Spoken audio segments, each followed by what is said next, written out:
Then let's start, because all of you are waiting for the presentation. And so I want to say a very warm welcome. And I'm really happy that you all came here. So what we want to present you is how AWS, and I'm from BMW, the BMW Group team, how we team together and to accelerate our data-driven innovations.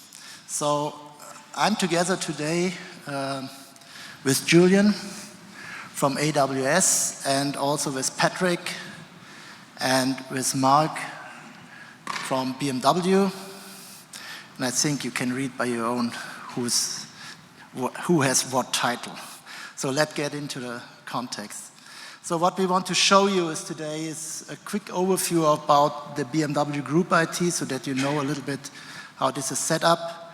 Then also, we want to give you some insights about the BMW and AWS strategic collaboration, which I will do together with Julian. And then later, Patrick will show you what have we done in our Cloud Data Hub, which is our foundation here.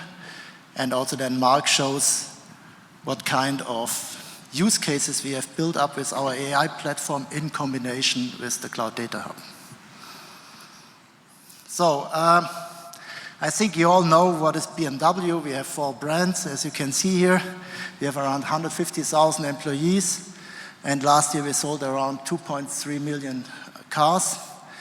And our IT is structured in 36 domains, which it consists in 339 products, and we are distributed in 29 countries. One are regional offices, but also we have set up in the last years a lot of IT hubs, or DevOps hubs we call them, to increase our internal headcount for making digitalization happen. So one of our focus is setting up a digital platform. And this is based, of course, of cloud, so AWS is a big partner for us here. What we mean here with infrastructure is, of course, all the topics around networks, because you have to restructure your network settings in such a way that you can enable it with the cloud. Then we have our technical platform layer, and on top of this, we have then built up our data and AI platform, what we are talking about. And then there's a third element, which is more, I would say, business domain focused, which we call functional platforms. And this kind of platforms are used by all our IT organizations here to set up applications. And what we want to achieve with this, having here those platforms and using those platforms, that we can create end-to-end value chains. And I give you a short example. We just have released now in China this year in April our future sales model, and we will release it now in Europe also beginning of next year. If you look on this end-to-end value chain, we're going along from supply chain to sales to financial services and to after sales, and we have to connect this. And if we don't have a common data layer and common platforms, it's very difficult for us to integrate. So this is an important piece for our digitalization journey. So what we did was then in 2020, we set up a partnership between BMW and AWS, where we announced our collaborations to accelerate data-driven innovations. And you will see later in depth what we mean with data-driven innovations when Patrick and Mark is presenting. So, what challenges do we want to solve with these collaborations? First of all, we want to break the silos there. And I mentioned it before with this FSM example, also the future sales model, that we have to connect now more and more businesses together within our company. The second one, we also want to accelerate innovations, and you can see it then later what we have done around data portals or even on improvements within QuickBit. And the last one is also the democratization of data to use it at scale. So where we are believing in that we should get in every team a person at least who can handle data and look into data and get insights out of this. And nowadays we are on a level around 20,000 people who are accessing this cloud data hub as a basis for their work.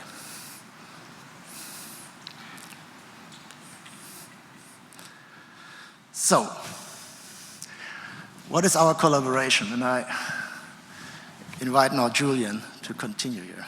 So, yeah, what is our collaboration and how does it help to tackle the challenge that Alex just mentioned? So our collaboration, our partnership is structured around 4 pillars. So the first pillar is our partnership business office. So the partnership business office is our joint governance. So this helps us to take a decision about where to invest our time, resources to maximize the outcome for BMW, leveraging data and AI. So this is more than a traditional PMO office that you could see sometimes in such a program. This is really like true partner, BMW, AWS taking joint decision about the future of this collaboration and partnership. The second pillar, obviously, is our platform enablement. So we have 2 main platforms as part of this partnership. So the first one is our data platform, Cloud Data Hub, CDH. You will hear a lot about it during this presentation. And the second platform is our AI platform that Mark will present a bit later. So the Cloud Data Hub, CDH, is really the foundation of our partnership because it enables data-driven use case as part of our collaboration. So for that, we had 2 very strong teams for BMW that were developing the platform, supported by our AWS professional services. But it's not only these teams that collaborate.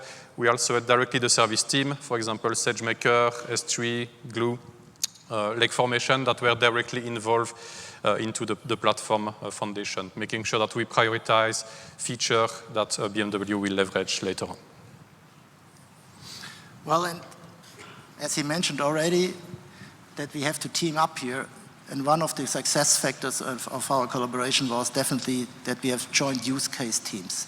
So it was not a classical role about we as the OEM then talking to our service provider, AWS here. We really joined as a team here. And sometimes you could not see if there's a difference or who was from AWS or who was from BMW. This was very important. Also working directly with the business here on use cases. And finally, what was very important was training and enablement. And I said it already before, we had hubs everywhere. And we have 29 locations worldwide where the IT is. And this was a very important thing to enable those teams there using this platform, because it does not help if we're creating the greatest platform and no one uses it. So this was a real big topic for us to make this enablement happening in China, in South Africa, in Portugal, all those places.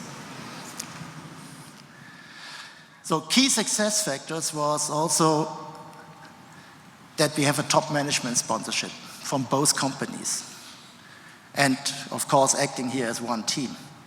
And what I mean also with the top management sponsorship was also, we did, for example, then at the beginning, a 100-day boost, where then we had to report every 2 weeks to our CFO and also to the head of the board member of R&D. And that helped us, for example, breaking silos, getting data really released that we can get it into. And this was a really important topics there, getting this management attention.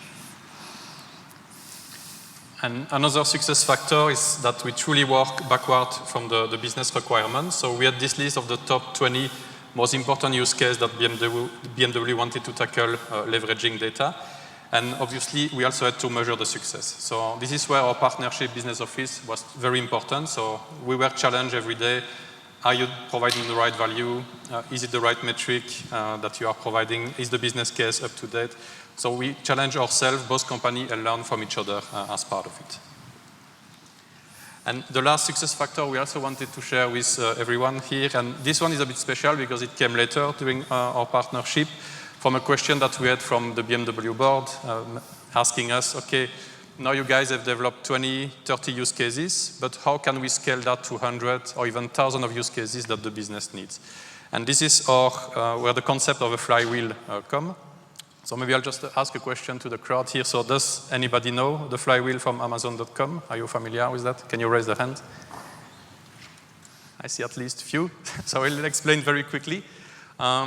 So it came from, in fact, our founder, Jeff Bezos. And I mean, for the legend, it said that he wrote that piece of paper on a napkin to explain the growth of the Amazon.com business. So if the way to read that one is to say, okay, it starts with customer experience. Customer experience, if you provide great customer experience, you will generate more traffic. More traffic will bring more seller. More seller will bring an additional selection. Again, customer experience will be improved, and it kind of spin the flywheel and help the business to grow.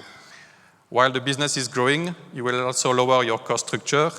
This will enable you to lower your prices, making your customer even more happier, because we know the customer like to pay less. That will never change. So this is kind of a concept that we see was happening during our partnership. So we try to replicate that flywheel from Jeff here on the screen. And the way to read ours is to start from the left. So we have a very rigorous selection of use cases that you see on the left. So each use case, our partnership business office was challenging us, are we doing the right use cases? Then we deliver business value out of this data, and these use cases generated new data, new capability to the platform, which unlocked new use case. So this is where our flywheel was spinning. New use cases, new data, new capability, leveraging then new use cases. In addition, like Alex mentioned, our workforce was also enabled. Then they were able to expand the CDH feature. AWS was also releasing new feature, which again, create new capability to the platform. So this is where we see our virtuous circle from the partnership. So I mentioned already a couple of times that we were very successful, but we are a data-driven company with BMW and at AWS. So a couple of numbers from our partnership. So we co-deliver 59 use cases that leverage data over the last 3 years. But I would say more importantly, there is more than 1,200 use cases that leverage now data from the Cloud Data Hub. And this is where really we were able to scale thanks to the Cloud Data Hub and the enablements. And you see that there is more than 20,000 users also leveraging the power of data from business analyst to developer to engineer. So I mentioned already a lot about Cloud Data Hub. I'm sure you are very curious to know more about it. So I'll now hand over to Patrick for a dive deep on the Cloud Data Hub. Thank you very much, Julien. So I would love to take you now onto our journey of how we have been creating the Cloud Data Hub and how we have been able to generate 1.9 billion euro business value over the last 3 years. Before we jump on to the actual solution, I do want to share with you a bit of our challenges that we had previously on-premise. So we had an on-premise data lake, and as you can see here, many teams have been involved. And here we had basically 2 challenges. On the one side, organizational challenges as well as technical challenges. And on the organizational challenges, there was a central ingest team as well as a central data engineering team where their resources basically got prioritized based on the use case needs. This works pretty good at the beginning, but as soon as the data lake becomes more and more popular and more use cases wanted to build on top of the data lake, there was a huge prioritization process going on to really prioritize the resources of our ingest team as well as on the data engineering team. On the technical side, we had also challenges around shared resources. So everyone who was working on the data lake has been using the same computational resources. And that ended up basically in a situation where when you have a use case that has the need of huge computational power, that they had to run their use case throughout the night. Limited tech stack was also a challenge for us. Basically, we have been limited by our initial choice of technology. Upgrading our stack or using the newest technology was really a challenge. So in very short sentence, basically innovation on newest technologies happened outside of our doors instead of inside of our doors. Last but not least, as the data lake becomes also more popular, it was also a huge challenge for our operation team to make sure kind of that the data lake is operational, as well as that we are able to scale our solution with our business needs. Then these have been the driving factors for us to come up with a new solution, so basically the Cloud Data Hub. And here when we started off, we had basically two goals in mind. So on the one hand, we want to have an innovative freedom so that we as a company are able to innovate. And on the other side, we also wanted to have a strategic standardization so that we are not reinventing the wheel over and over again. And here we got inspired by two main concepts, the data mesh approach as well as the data fabric approach. And the data mesh approach is a decentralized approach where you typically aim for a domain-driven ownership of data, where the individual business units are the ones who are owning the data and also need to create data products for the whole company. The data fabric approach is looking on things from more a central perspective, so providing an integrated layer of data that allows data access and data sharing in a very central manner. So now let's see from the theoretical part where we have been applying this concept on our Cloud Data Hub. So on the left side, you see the data providers, and on the right side, the data consumers. And here we are applying the data mesh approach. So here we want our colleagues to enable that they can use whatever tool is available out there and fits best their job, right? And the data providers in that sense are the ones that are that needs to do the data ingesting as well as building data products. And they are organized inside of our business units at BMW. Once they have built now the data products, the data consumers are using these data products for building the use case on top of that. Now coming to the central parts, the data fabric approach that we have been applying here. So in the central part of the slides, you can see the data portal as well as the Cloud Data Hub. And we have been centralizing our data storage as well as the governance. So here, the providers as well as the governors are really working hand in hand to make sure that data is created in a compliant way and that we are following all regulations that do exist out there. On top, we are also providing building blocks from a central perspective for the providers as well as for the consumers. And maybe you think now, okay, there's a contradiction, right? On the one side, we want that the data providers and consumers are free to use whatever they want, and on the other side, we are providing building blocks, right? And what we see here is that even though that we are not forcing our users to use our building blocks, they are using them. And the key here is, in my opinion, once you are building the right things for your users, they will just love to use it, right? Instead of forcing them to use the solution that someone from a central perspective is providing. So now let us dive into the engine room a bit. And here I want to be sharing with you our journey on how we came from a data lake, so really also creating CDH as the first data lake, towards Lakehouse architecture. And in very short, what is a Lakehouse architecture? It's basically the combination of a data lake and data warehouse solution. So on that slide here, you see the first iteration of the Cloud Data Hub. On the left side, you have a variety of data sources that have been ingested throughout data providers, basically on S3.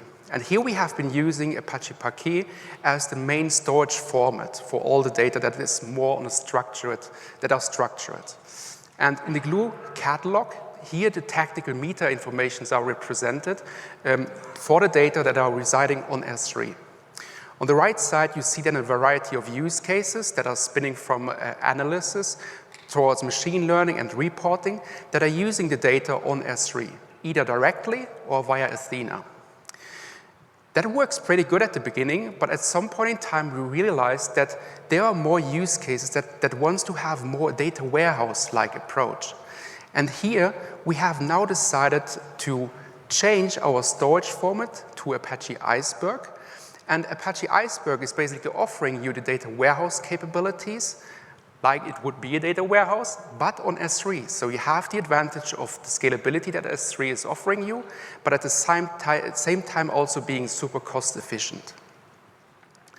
And at the same time, once we have decided to go with Apache Iceberg, we have seen that we can also reduce our processing costs by up to 70%. Now you ask yourself potentially, how can that be possible, right? And the answer is pretty simple. We had a lot of use cases that do require to have always the latest state. Latest state means, for example, kind of, is the window of a car open now or not? The history is not that relevant for some use cases, right? But to generate that latest state with Apache Iceberg, our colleagues had always to use a lot of computational resources because you had always to rewrite entire files. Now with Apache Iceberg, that's not necessary anymore. And by that, we can then reduce also our cost on the processing side for generating these cases. Also, for example, when you have a row that you want to be deleting on the data set, right, it's now easier, right? You do not need to rewrite entire files, but you can just do that with Iceberg in one single comment. Nevertheless, there are also use cases that do want to have that extra layer of performance.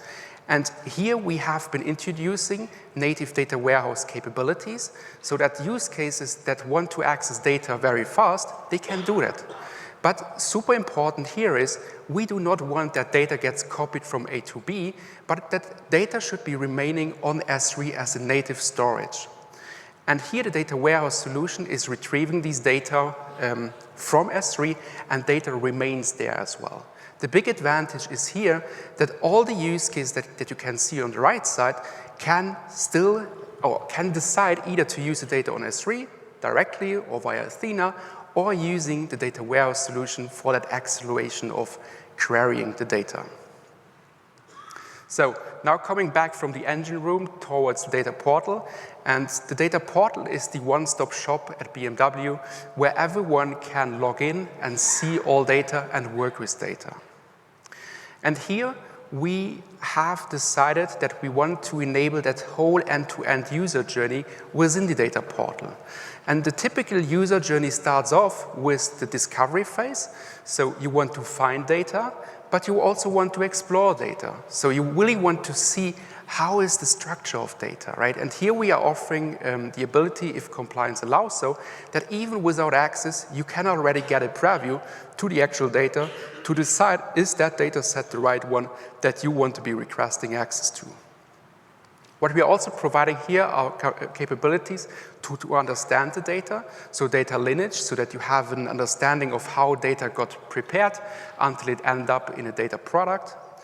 And the next phase is then the preparation of data. So once you have found in the data portal the right data that you want to be looking at, you can request access directly via the data portal. So there is no need to jump from one portal to another for requesting access, but it's everything in one single place. What we are also offering is the ability to manage data products. So the data providers have all the capabilities to manage their products. So they have the ability to provide a description, create data quality metrics, and. So all capabilities that you need for managing your data products are in one single place. Last but not least here, I talked before about building blocks. Here we're providing also from the data portal the ability to ingest data, right? So you can ingest data via the data portal into the Cloud Data Hub. And what happens here? You define the parameters, and then your job gets deployed into the provider accounts, right? So you can use these building blocks even without technical knowledge. Last phase is then the creation of value. And here we are also providing building blocks for consuming data, for example, via Jupyter Notebooks, when you want to be consuming data via code inside of your use case, but also the ability to create visualizations, for example, via QuickSight. And that's what I want to show also later on, how that feels within the data portal. Last but not least, we are also offering the capabilities to apply AI and machine learning on top of the data, where Mark will be diving deeper on in his presentation. So now let's have a look onto the data portal, how it feels as a BMW employee to find data. So everyone at BMW can log into the data portal, and then you find directly a Google-like experience of looking for data, right? The other option is you can also go to the data catalog. And here you have then the ability to apply filters and browsing data products and looking for the right data product that you want to be using for. Once you have decided that that's the right data product you want to be using, you can select, for example, here, the road traffic data. And here now you get a glimpse on what information someone will be seeing for a data product. So it's really all about descriptions, the responsibilities, the data lineage, the consumers, the data quality, and. And here you can then afterwards, when you decide that's the one that I want to be using for my use case, directly request access also via a couple of clicks. So what we have now seen, we have been able to break down our data silos efficiently, right? So once you as a company have achieved that, the next step will be that you end up being in result silos, right? So results gets created inside of use cases where you typically do not have transparency then afterwards. And how we are tackling that is as follows. Also within the data portal, you have the ability to see use cases, right? And here everyone across the globe can see what use cases do exist and look for inspiration.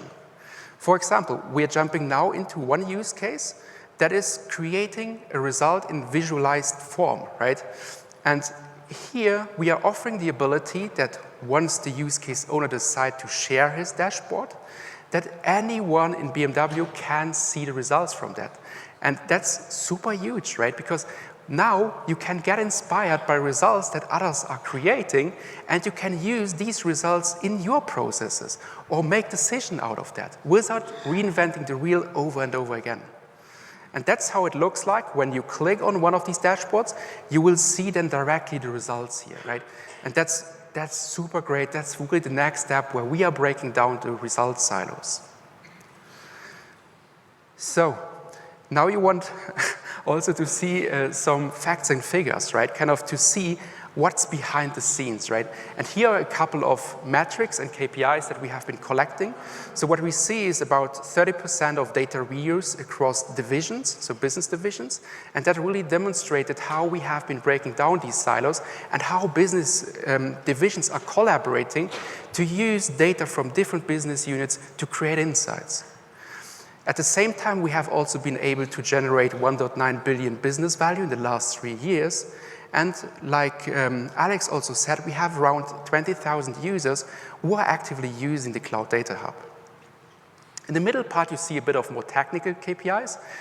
There are around 7,000 data sets and 2,500 AWS accounts that really demonstrated that data mesh approach, right? That you really have different AWS accounts to collaborate on the CDH. The below row is showing that we are using heavily serverless technologies. We do not want to reinventing the wheel. We want to focus ourselves on the differentiating factors instead of doing the heavy lifting. Great. Now we have breaking down data silos. We have been breaking down results silos. What's next for us? And the biggest challenge for us is how do we enable our business users that they can use data inside of their processes? And here is how we envision how business users will be able to work with data. Within the data portal, you find Maya. Maya is our AI assistant, where you have the ability now to ask Maya questions or let Maya do analysis for you, right? So here, for example, I do want to know how many electric vehicles we have been ordered or got ordered from 2022. And Maya is now selecting the right data set, does the analysis, shares the SQL statement for building trust, and then afterwards you're getting also the results directly. So, and that's kind of really where business users now can be doing analysis without having a techie on their side. And I guess that's really the fundamental step forward for us to really applying generative AI on top of the data lake that we have, or CDH, and really help our business users to become fully data-driven in their processes. So now let us see the result of our hybrid cars, how many hybrid cars got ordered since 2022, and we have the result and also the visualization that you now can share with your colleagues and get inspired inside of your business processes. And with that, I want to be handing over to Mark, who is diving into our AI platform. Thank you very much.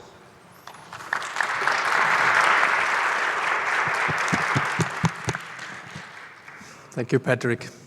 As we've seen, AI will change the way on how we access our data. In many fields, artificial intelligence is innovating our business processes. In order to create those AI solutions, we need to run machine learning with the data on these processes. That's why availability and quality of this data is very crucial. So let me share with you some of the challenges we had before we had the Cloud Data Hub at BMW Group. So imagine way back when our data scientists started a new artificial intelligence use case without Cloud Data Hub. They teamed up with business to understand the needs and requirements in the use case, and then together they went on a hunt for data. So they talked to different domain experts to find out which information exists in the enterprise, and then they approached the IT application responsibles to get the access on the data. Then there was a lot of back and forth between different responsibles in the company to grant this access. And then the data science team had to work with different interface technologies in order to access the data and bring that to a central location to work with it. They need to do a lot of data preparation because the data was coming from live systems. They need to tackle situations where there were not enough historic data to work with. When they were lucky, the data was already on a data warehouse and it was prepared, but most of the times they need to do all this work on a use case. The whole time in a use case was dominated in finding and preparing the data for artificial intelligence. Our Cloud Data Hub changed this entirely for AI use cases. Now today, when a new use case is started, it's registered in a data portal that Patrick has shown before. And then on the basis of this use case, the data scientists can explore the available data assets of BMW Group in the catalog. They understand the attributes that are available there. They see the documentation which is linked. They even see other use cases that work with these data assets, and they can exchange with the colleagues on these use cases as well.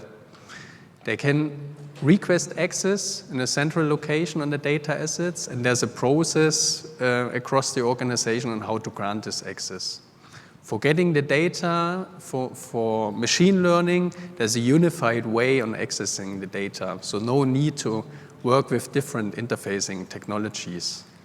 So this whole setup helped to reduce the time to access, find data for machine learning a lot.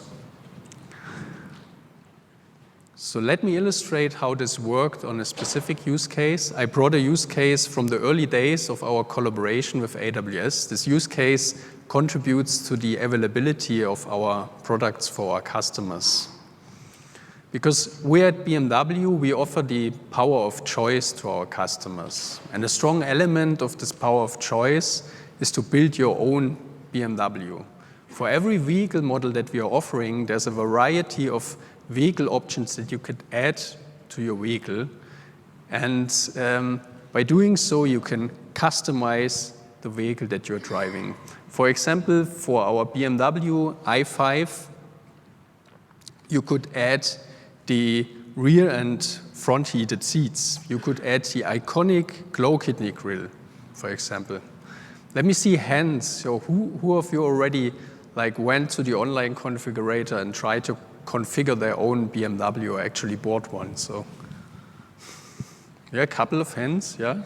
So you know about this process. So our customers expect this power of choice, of course, but at the same time, they are also expecting the timely delivery of their vehicles. They don't want to see that the delivery time is moved far to the future just because they selected some special vehicle options. So this adds a whole dimension to ensuring the availability of our products. And to manage this availability, of course, we need to plan ahead. We need to plan the customer demand in order to break it down into the part needs that we have and agree on procurement contracts with our suppliers so that they can prepare their production.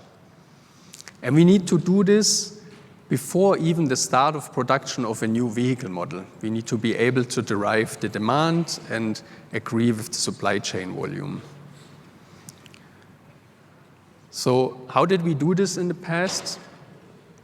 there was an expert-based planning process involving regional experts who had the knowledge on their region, their demographic development, the understanding of past sales there, and they had to build the understanding on the new vehicle model, its features, its pricing, and come up with a planning. So for example, a planning expert for the market Germany had to go in the planning system, and for the BMW i4 had to plan for each vehicle feature the expected take rate. The take rate is the amount of vehicles that we expect to be sold with this particular vehicle option. So for example, in this case on the right, you see that the glass roof is planned to be sold 69%. So this had to be done for every variant of a vehicle model, so every engine variant, for every region, for every vehicle option. And if we planned a too low volume of vehicle options, we had challenges with customer availability of vehicle options. If we planned too high, then we had remnants costs with our suppliers because we are not basically consuming the parts that they are delivering. And the planning effort was high.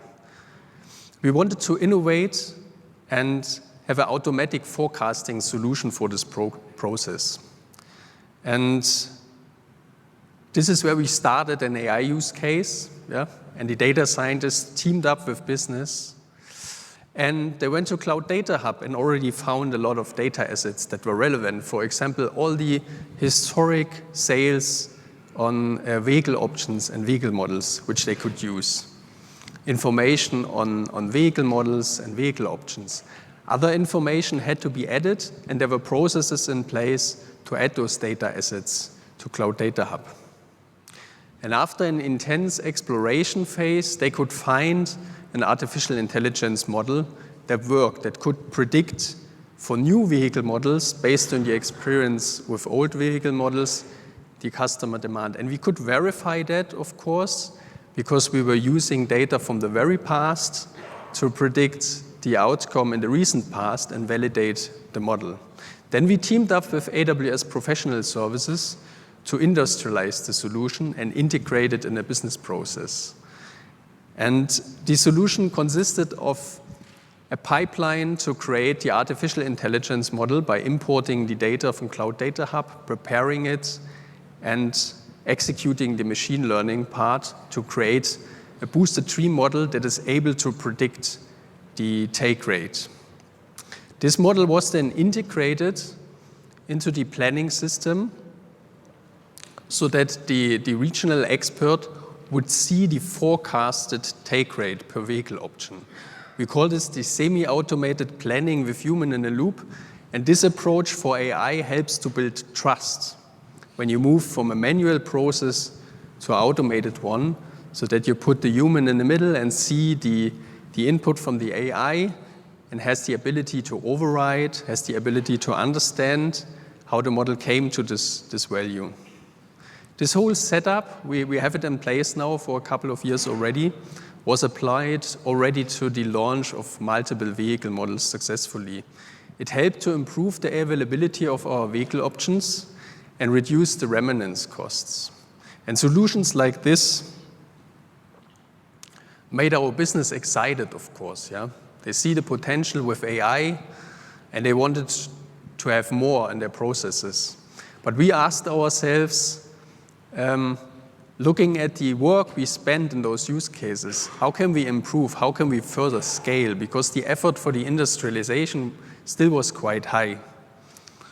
And we've seen a lot of use cases that were built on AWS where they had similar needs, but different solutions were created. And that's why in the partnership we established the architecture stream to find those best practices and solutions in the artificial intelligence use cases and extract it. For example, there was a solution how to monitor the data quality regarding expectations that have been created when building the model in the first time.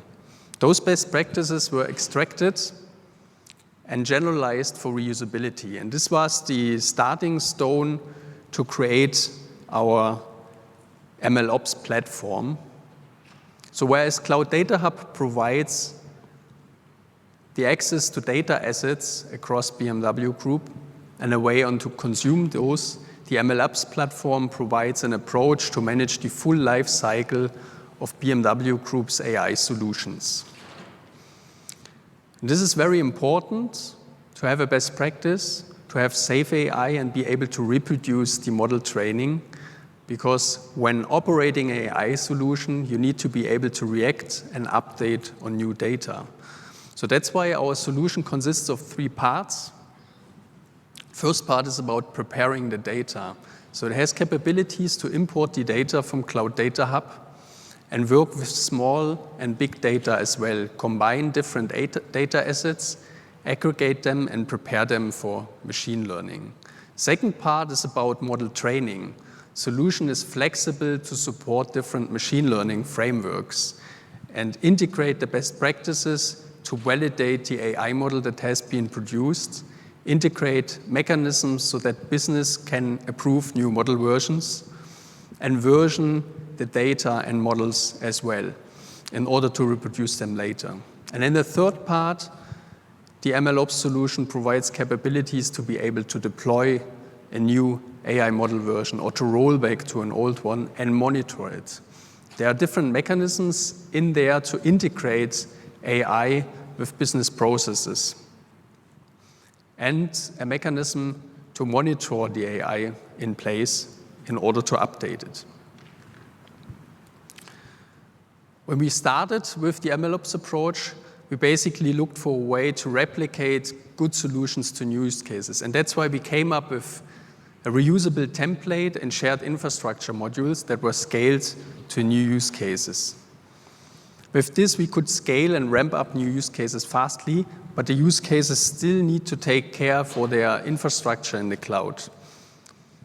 That's why we moved on and created a managed service. And for us, this managed service in the setup, we are able to create AWS accounts for the use cases that are centrally managed. And in those AWS accounts, the infrastructure for machine learning and for model deployment is already set up so that the use case can focus on their actual use case specific parts. We can run updates centrally and manage the security for those use cases. This drastically reduced the skill need for the use cases because they can mainly focus on the integration, on the machine learning part, on the data preparation part, but they don't need to take care for the whole infrastructure setup. But MLOps is just one service for us to scale AI across BMW from a platform perspective. As Alex coined in the beginning, digital platforms are very important to empower our business. And for AI, we are ramping up a service portfolio to support the sustainable implementation and operation of AI and integration in the business processes. This service portfolio we grouped into 6 service clusters, and they serve different aspects. With AI business services, these are ready-to-use AI-based functionality that can be directly integrated into business processes. For example, there's a service to translate texts via an API. There's a service for intelligent document processing to extract information from documents. Then with Data Science Workbench, we are offering the solutions for our data scientists to create new AI models. We're having a lot of use cases that work with automatic machine learning there to create AI models, but we're also offering a code-centric data science environment for machine learning based on AWS SageMaker Studio. And all the models that are produced there have this path to be industrialized to an AI solution using the MLOps platform services. Then with data labeling, we are offering services to store and manage unstructured data. So for video data, acoustic data, in addition to the Cloud Data Hub, and offering services to be able to label the data centrally. Then with conversational AI, we are having a platform to implement and operate digital assistants. And with AI governance, we take care that all the AI use cases are registered centrally. Their models are stored in a central BMW Group model catalog, and that we are able to run risk assessments for those AI use cases, which is very important regarding the upcoming regulations, for example, in the European Union with the Artificial Intelligence Act. So AI is becoming more and more part of our business processes. So looking at the main processes at BMW Group, let me give you some examples how AI helps there already. For product development, AI helps us to design the vehicle models and vehicle features that our customers desire. For example, there are use cases that use AI to derive the control levers that have an influence on the performance of our vehicle functions. For example, in this case, the sound that we have with the vehicles outside and inside while driving. So what are the control levers there? AI models help us to understand that. For supply chain and logistics, AI helps us to optimize, as we've seen in the option take rate forecasting example. We even use AI for our autonomous logistic robots that contribute in logistics in our worldwide plants. And then in vehicle production, AI helps us to achieve a high quality in our vehicles. Alongside our production lines, we have a lot of cameras, acoustic recordings, and other sensor measurements where hundreds of AI models are working to assess the quality and support us for quality assurance. And in sales and after sales, AI is helping us to innovate the interactions with our customers. And for our workforce, we are using AI, for example, to support them to find the right information and ask the AI on corporate knowledge. So I'm really looking forward to see this growth in BMW Group and to be a part of it. So wrapping up, I hope we could inspire you with our journey on innovating data-driven innovation at BMW Group together with AWS. You've heard from Alex how digital platforms are important to scale digitalization alongside our business processes. Then Alex and Julian shared how we established a partnership and moved on to prioritize and implement use cases to drive innovation. Then Patrick shared the story how we established the Cloud Data Hub as our central data platform to fuel all these use cases. And then we were sharing the story how we went from first initial artificial intelligence use cases on Cloud Data Hub to best practices to a service portfolio of an AI platform. So I hope you are curious now to see more of this. There are like 2 opportunities I would like to share with you. So this evening in Venetian, you can have a look at an analytics use case, how we managed during the semiconductors shortage to analyze our demand on semiconductors using information in Cloud Data Hub. And then tomorrow, there's another session for you where we explain how we integrated AWS QuickSight into our data portal to streamline the business intelligence directly in data portal. Well, thank you all for listening.